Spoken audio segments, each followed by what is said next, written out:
Bonjour tout le monde, aujourd'hui je vous propose de revenir sur le drame qui a eu lieu à La Rochelle. 12 enfants, âgés de 7 à 11 ans, et 2 accompagnateurs circulaient à vélo depuis leur centre de loisirs.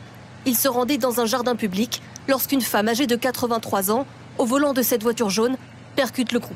Pour détailler les faits, d'après l'ensemble des sources que j'ai entrecroisées, l'automobiliste arrivait de cette rue. Un témoin indique qu'elle a percuté un véhicule en stationnement. Elle a bifurqué sur la gauche puisqu'elle a tapé cette voiture. Elle a tapé une partie de la colonne de vélo et elle n'a pas freiné. Il n'y a pas de trace de frein. Avant de continuer sa lancée et de percuter à contresens de la circulation le groupe de cyclistes. Elle a ensuite parcouru plusieurs dizaines de mètres pour finalement s'arrêter au niveau de cette intersection. Ensuite, soit la conductrice a fait demi-tour, soit le véhicule a été déplacé pour être positionné dans l'autre sens de la circulation. Et le groupe de jeunes cyclistes, lui, encadré par 2 accompagnants, venait de l'école et allait au parc. Ils ont emprunté cet aménagement cyclable avant d'arriver dans cette rue, limitée à 30 km/h. Ils ne disposent ici d'aucun aménagement cyclable pour sécuriser leur déplacement. Et c'est là le premier point marquant. On peut voir que la piste cyclable bidirectionnelle, ici sur ce côté de la chaussée, s'arrête net une fois qu'elle arrive dans l'intersection. Il faut dans un premier temps respecter ce premier feu mixte, piéton-cycliste, pour traverser l'intersection, puis ensuite changer de côté de la chaussée et rejoindre cette route partagée avec les véhicules motorisés dans les 2 sens de circulation. Le Parisien a réalisé une très bonne enquête en prenant le temps d'interviewer une élue pour comprendre ce choix de rupture de l'aménagement cyclable. Donc quand on fait une piste cyclable, on supprime des places de stationnement. Et puis il y a un autre phénomène qui est très touchy, excusez-moi l'expression, c'est les arbres, pour les replanter, etc.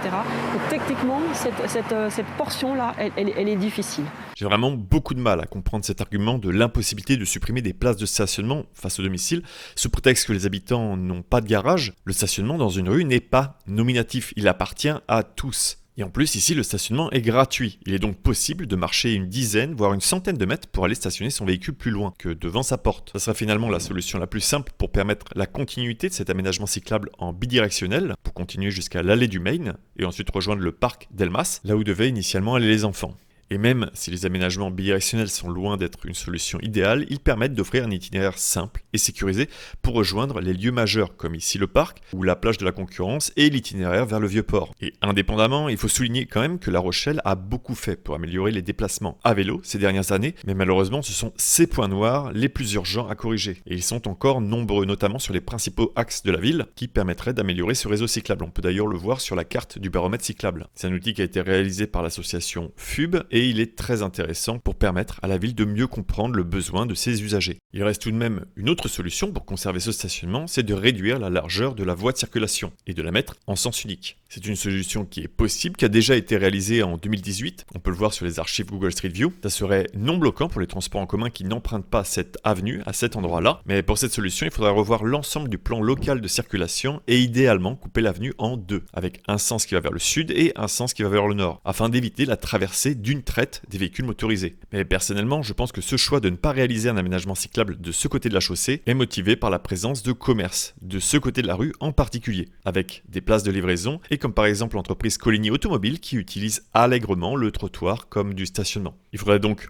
revoir les priorités car actuellement la création des aménagements cyclables dans la ville se fait toujours au détriment des piétons. Alors même jusqu'à ce type d'aberration où pour garder un petit peu plus de place sur la voirie, on va supprimer les bandes cyclables et les mettre sur le trottoir en piste bidirectionnelle avec les piétons. Et pour les arrêts de bus, eh bien les cyclistes doivent se téléporter. Ou encore dans les allées du Mail où on a choisi de supprimer cet espace piétonnier pour le donner aux cyclistes plutôt que toucher aux places de stationnement. Et les exemples comme ça dans la ville, il y en a pléthore. Il n'y a qu'à voir la continuité de la piste bidirectionnelle en amont qui a été réalisée sur le trottoir en supprimant de la place aux piétons et où le reste du trottoir de l'autre côté de la chaussée est complètement squatté par du stationnement. Ce qui, rappelons-le, est complètement illégal car la largeur minimale d'un trottoir est de 1,40 m en ville pour permettre aux piétons de pouvoir circuler. Ça simplifierait pas mal le déplacement des personnes à mobilité réduite et personnes âgées. Car si ces personnes ne se sentent pas en sécurité sur le trottoir pour se déplacer, ils vont choisir un autre moyen de transport pour pouvoir le faire. Et ça pourrait très bien être la voiture pour une très courte distance. Surtout au vu du manque d'alternatives, comme les continuités cyclables ou un trottoir praticable, pas rempli de cyclistes ou de stationnement. Et dernier point à propos du stationnement, il n'est pas rare de voir des véhicules stationnés à contresens de la circulation. Une situation tellement banalisée dans la ville qu'on en oublierait presque que c'est une infraction. Sans parler du danger que ça peut représenter, car à un moment donné, le conducteur doit forcément couper la circulation pour accéder ou quitter cette place. Et pour ajouter la cerise sur ces mauvais comportements, il y a également le stationnement à l'abord des passages piétons, qui est interdit car il représente un danger pour les piétons cachant la visibilité au niveau de leur traversée et qui est même rappelé par cette ligne jaune. Mais apparemment ces infractions ne sont pas la priorité de la police municipale au vu du nombre hallucinant d'abus que j'ai pu voir un petit peu partout dans la ville. Et enfin, au niveau de l'aménagement, rien n'a changé depuis le passage de cette rue à 30. Juste des panneaux et de la peinture au sol qui s'effritent, pas de réduction de la largeur de la voie, pas de passage surélevé pour les piétons, pas de ralentisseur non plus. Ils ont juste supprimé un cédé de passage pour le transformer en priorité à droite. Il reste donc énormément à faire ici pour rendre cette zone sécurisée. Et on peut d'ailleurs le voir durant l'interview avec cette élue, en mesurant la vitesse des véhicules qui passent derrière elle. Ils sont tous en excès de vitesse. J'espère donc que cet élu va prendre suffisamment de recul pour se rendre compte que des panneaux et de la peinture ne sont pas des mesures suffisantes pour offrir de la sécurité ici. Bon, maintenant que j'ai fait un point sur ce problème local où ce drame a eu lieu, les conditions de cet accident soulèvent un point qui est beaucoup plus large. L'âge de la conductrice de 83 ans a beaucoup été cité et ça remet en perspective le permis à vie et l'idée que les personnes âgées doivent passer des bilans médicaux pour pouvoir conserver leur permis. Et si vous ne le savez pas, ça existe déjà en France pour certains permis spéciaux qui ont une date de validité, nécessitent une visite médicale tous les 5 ans jusqu'à 76 ans où là il faudra faire un test tous les ans pour conserver leur validité. Vous pouvez choisir quand passer ce test médical pour revalider votre permis et ce n'est pas plus contraignant qu'un simple rendez-vous chez le médecin. Car c'est juste un bilan médical, on ne demande pas de repasser le permis, même si le rappel de certaines bases pourrait être quand même salutaire. Et ce bilan médical régulier pourrait également aider à diagnostiquer plusieurs maladies liées au vieillissement, comme des problèmes de vision, de réflexe, de mobilité et même de la mémoire. En France, nous sommes plutôt en retard par rapport aux autres pays européens, où une majorité des pays, pour conserver son permis, demandent déjà un examen médical, soit avec une périodicité des contrôles, soit par rapport à l'âge du détenteur. Mais pour que cette solution soit applicable en France, il faut également accompagner les personnes dans cette situation. Dire que l'absence de permis signifie une impossibilité de se déplacer est complètement faux, mais encore faut-il, si ces personnes se sentent toujours aptes à se déplacer, leur trouver un véhicule plus adapté. Un véhicule sans permis ou un engin plus léger comme un vélo, un triporteur adapté aux besoins de la personne. Certaines villes proposent même des navettes qui sont mises en place avec la possibilité de ces personnes pour les appeler et pouvoir continuer à se déplacer. Avec le vieillissement de la population française, ces questions devraient être une priorité, surtout au vu de leur implication dans les accidents de la route. La mortalité routière chez les seniors ne cesse d'augmenter par rapport aux autres groupes d'âge et ils sont surreprésentés dans ces accidents avec une mortalité de 27%,